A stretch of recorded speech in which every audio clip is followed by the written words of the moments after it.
Hello, welcome to this version of the Situation Report. My name is Buzz Bryan. I'm the Outreach Coordinator for the West Palm Beach VA Medical Center here in beautiful Palm Beach County, Florida. And today I'm joined by our Associate Director, Ms. Cynthia O'Connell. Welcome, Ms. O'Connell. Thank you, Buzz. Thank you for having me. So, tell me a little bit about your role as the Associate Director. How long have you been in this role? I think it's important that our veterans learn a little bit about what you do. So tell me a little bit about your role here at the VA. So the role of the Associate Director is basically as the Chief Operating Officer. So it's very similar to the Chief Operating Officer role in any private sector hospital. And I'm responsible for the overall operations that go on in the facility from a safety and an efficiency mechanism. So my role and my vision needs to be across the entire facility, not just in the AD lane or the Associate Director's lane. In my own lane, I have many different services that contribute to that safety and efficiency, such as the facility management service. I have fiscal services. I have the VA police. I have medical administration services. I have nutrition, care, pharmacy, et cetera, et cetera, et cetera. So it's a wide range of services that support all that we do here at the hospital. I've been in this role for just over 2 years. I came on board in December of 2018. So it's about 2 years and 2 months. And this is my first VA assignment. So yeah, I'm really excited. That's pretty awesome. That's quite a bit of responsibility. I mean, you've got a lot on your plate. I do, but I've got a great team that helps me do it. Great. So that's awesome. So I appreciate that answer. You're also a veteran. Mm-hmm. Tell me a little bit about that. Tell me a little bit about your military service. Wow, I hate to date myself, but I've served 35 years in uniform, the best part of my life. I was commissioned in 1981 as a second lieutenant. And I recently retired, well recently, it's relative, in February of 2016 as a brigadier general. That's awesome. Yeah. That's awesome. What was the highlight of your military career? What are you most proud of? What? Gosh. And having so many years, that's a lot. That's a lot. It to is. think It about. is. It spans a long period of time. But I think in general, the things I'm most proud of is serving for a greater cause, a mission that is amazing, that everyone can get behind, serving as a team, not just a team member, but also as a team leader, and mentoring and developing folks so that I know that when my time came to leave, that I would leave the mission in good nick. So, someone to follow. How many deployments? How many combat deployments? I've had 2 combat deployments, both of them in Afghanistan. They were both back to back. My first assignment was as the hospital commander for the Joint Combat Support Hospital in Coast. We called it FOB Salerno, Forward Operating Base Salerno. Okay. And that was in RC East, Regional Command East in Afghanistan. It's about 6 miles from the Pakistan border in the FATA region, very kinetic at that time. So, we had a lot of infiltrations. The bad guys would come over the border. The borders were very porous. Sure. And the borders are made-up borders because that area is very tribal. And so the borders are really non-existent, to be perfectly frank. So it was an exciting time, and I did that for about a year, managing and commanding a combat support hospital, which was the highlight of my career. I loved it so much. And then I got an opportunity to stay on, and it was a follow-on assignment as the director for Nation Health Services for Afghanistan, basically, to help them rebuild their health system, their national health system. And in that role, I worked with USAID and other NGOs, other countries, to develop regional, district level, and regional, and what we would call state level healthcare systems. And they were all a little bit different in Afghanistan because each country kind of supported and managed it. So we worked on clean water programs, we worked on farming, we worked on prenatal nutrition for moms, we worked on childhood food programs because at the time when I was serving in Afghanistan, Afghanistan ranked the lowest in the world for childhood mortality due to lack of nutrition. So those were some of the programs that we worked with, and I was very proud of all of those. Quite a lot of challenges, I would imagine. I mean, it couldn't was- have been an easy mission, though. No, it was a wonderful mission. It was difficult because of some of the challenges in the countryside and also some of the diplomatic challenges that we had. But aside from that, we found ways to still support the Afghan people as well as take care of our own there. Okay, that's awesome. So, were you aware that you are the first female veteran associate director here at the No. West Palm Beach VA? No, I was not aware of that. How does that Yeah. make you feel? I mean, Gosh, humbled and honored. I guess I would, if anything, I would like to thank our former director, Ms. Kate Bahensky, for giving me this wonderful and outstanding opportunity. I guess she probably saw that our facility would benefit from having a senior medical leader coming from the military. And I've been in awe of this place ever since. So. I can remember talking to Ms. Bahensky when the interview process was going on, or the search, and she kept telling me, Buzz, we have a brigadier general coming. And I wasn't sure if I was supposed to be nervous about that or what. I says, I like that. Sounds like we're bringing someone in who, has a great background, who understands veterans, who is a veteran, who has served. So, excuse me, I'm sorry. So I was pretty excited about that, and I'm glad you're here. So Thank you. I'm glad I'm here too. That's pretty awesome. So, tell me how you think your military experience and your combat experience prepared you for this role here at the Associate Director. Well, I think that's pretty easy. I said, I love working with military people. I love working with veterans. They're my tribe, if you will. So leaving military health care, the next best mission around would be the VA. So it was really an easy choice for me to seek out work at the VA. And it's really not work, because if you love what you do, it's not work. Every day I walk the halls here. It's a passion. It's what makes me get up in the morning. It's my reason for existing, because this hospital has amazing veterans, amazing staff. We have history walking through our hallways. Absolutely. And you speak to the veterans and they'll tell you their stories. We all have war stories. We all share them. And they're amazing. Every day, I just pinch myself. Yeah, I agree with you. When I was retiring from the military myself, and I was wasn't sure what direction I was going in, and when I had the opportunity to work at the VA, it made my transition from military service into the the veteran service, I think, so much easier for me.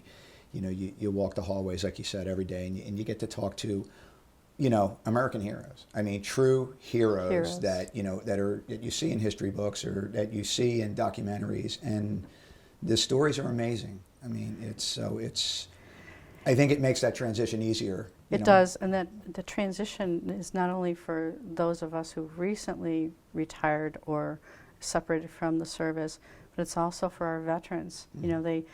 Sometimes they leave a little bit earlier than intended because of medical reasons or other reasons, and they're lost. And the VA provides that, safety net for them. It really does.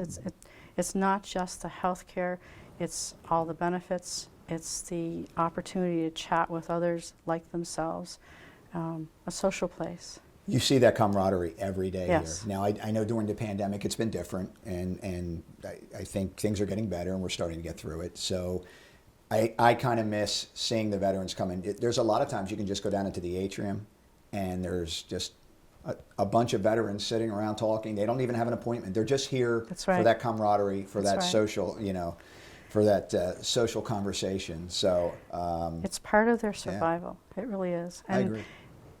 And not only that, it's a good thing. It's a wonderful thing that we can provide for them. Since you've been here, and it's been a little bit over 2 years, you said, what have you learned about the staff? What have you learned about our facility? Tell me a little bit about that. Well, I remember the first time I saw the facility was in August when I came for my interview. And I was just astounded, dumbfounded that this was such a beautiful, architecturally stunning building. I mean, the dome and the flag drive when you walk up and all the flags flying, it just lifted your heart. You wanted to be here from the moment you stepped on this campus. It had a pink facade. Right. I had only known one other government hospital, it was Tripler, that was a pink hospital. And I just thought it was so beautiful. And then walking in and meeting everybody. I walked the halls that first day as an unknown. I walked in the basement and people were reaching out to help me find my way. And I thought, oh my gosh, what a wonderful place to be. I hope they pick me. Right. So I went home thinking about that. And what I've learned since that time is my first impression of West Palm Beach Hospital facility and its staff is exactly what I thought. They're very warm, they're kind, they reach out to people, they help one another. It's a great team, it really is. They're flexible, they're adaptable, they're resilient. All the things that they've proven and shown over the past couple of years, and especially this past year with COVID. And they're caring. They care for one another, but most importantly, they care for our veterans. So they're very veteran-centric. I agree. Yeah. How about our veteran community here? I mean, what have you learned about our veterans? We have we go from, our veterans that are Iraq and Afghanistan veterans to all the way back to World War II veterans. Some of our veterans are snowbirds, so they're here part of the year, and then they go back up north, or vice versa. How about the veterans? It's very interesting. We've spoken about our veterans already a little bit. They're an amazing group of individuals. They span, like you said, all those many generations, the greatest generation from World War II to the latest generation. So I find it just amazing because, in military healthcare, it's a smaller group of folks, usually 20-year cohort. But here, we go back, 70, 80 years sometimes. So like I said, it's living history. And to talk with all of them, and they're so grateful for our assistance and our support. They love the care that they get here especially. They choose to come here. They can go other places, but they choose to come here for the most part because they feel that camaraderie. They know that we're veterans here and that we are here to serve them. And we're like them. We've worn a uniform before, many of us. So they know that we will carry on the mission 24/7 to take care of them, period. Great.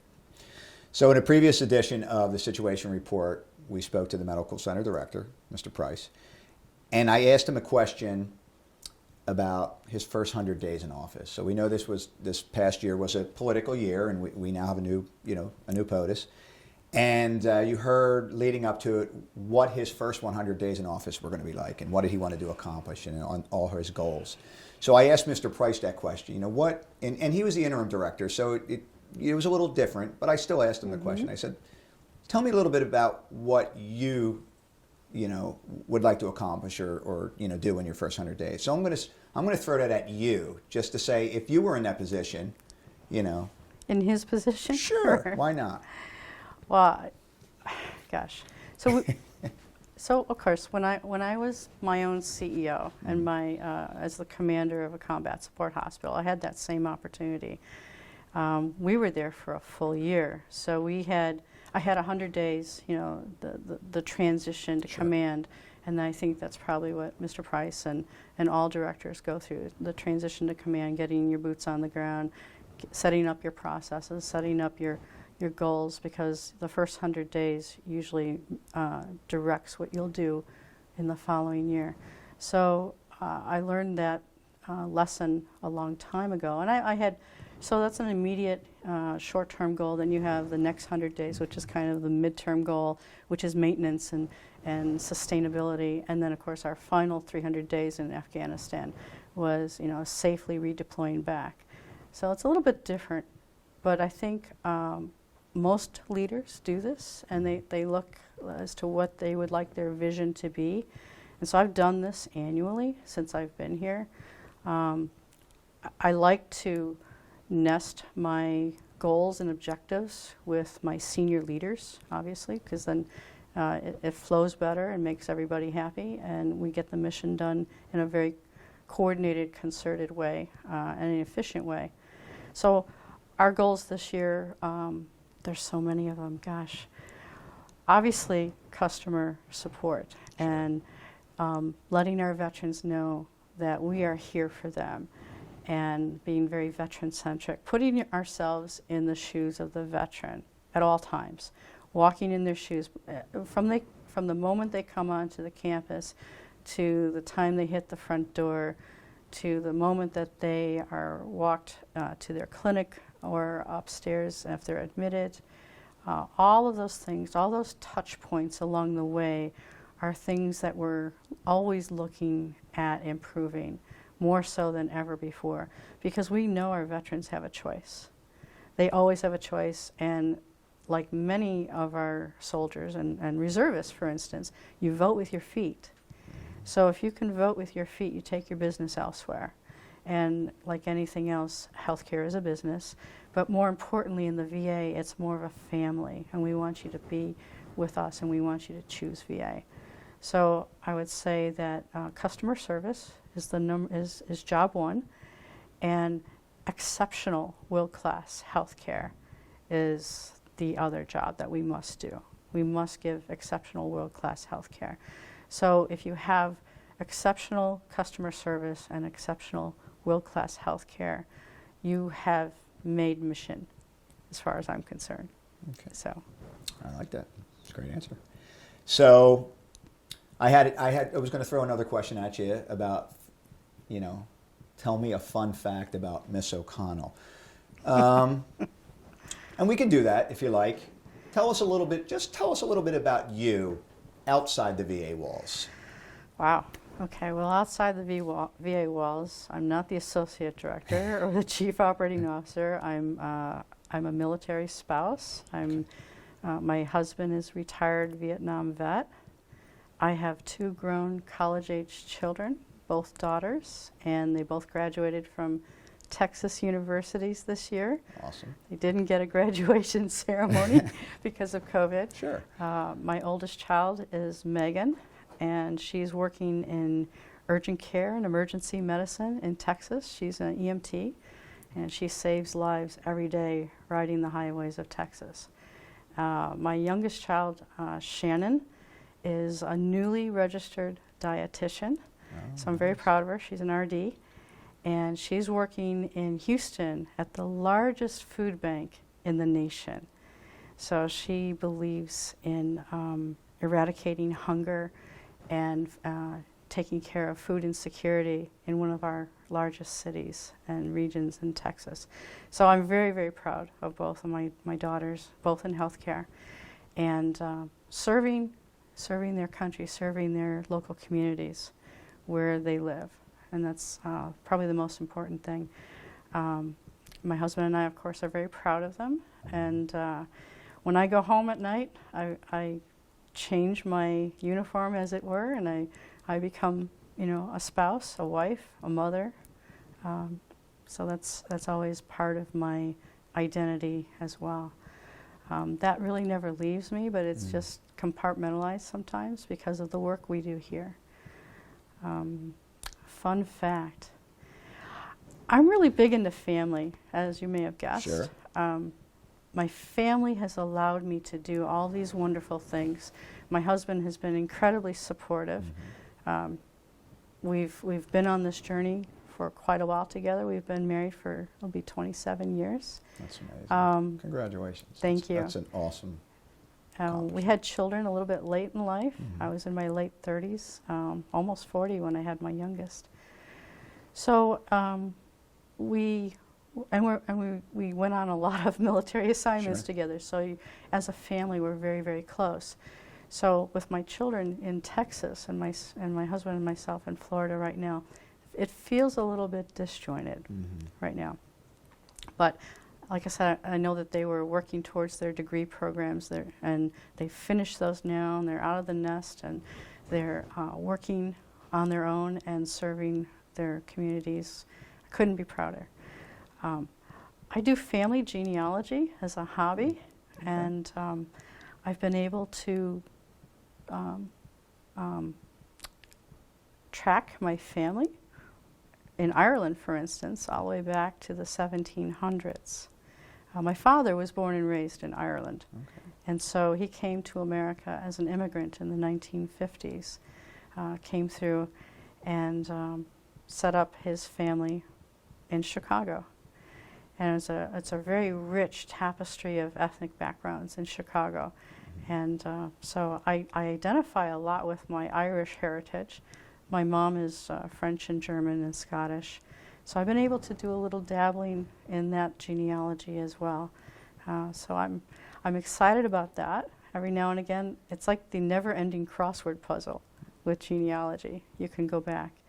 And I think the other fun fact is that when I finally do retire, because I've failed retirement once already with the military, I have a little Irish cottage to go back to in County Meath, Ireland.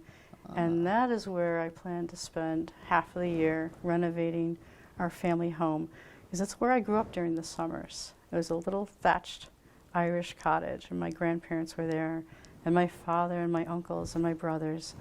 So it's very, very close, warm memories.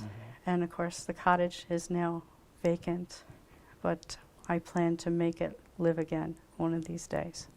What an amazing story. Yeah. What an amazing life you're leading and still leading and still going forward. So I'm done bothering you. So, thank you for spending a little time with us. Thank you you for sharing some of this information with us. We greatly appreciate it. I think our veterans will appreciate it. Remember to follow us on all of our social media platforms, Facebook, Instagram, and Twitter, and stay tuned for the next edition of The Situation Report.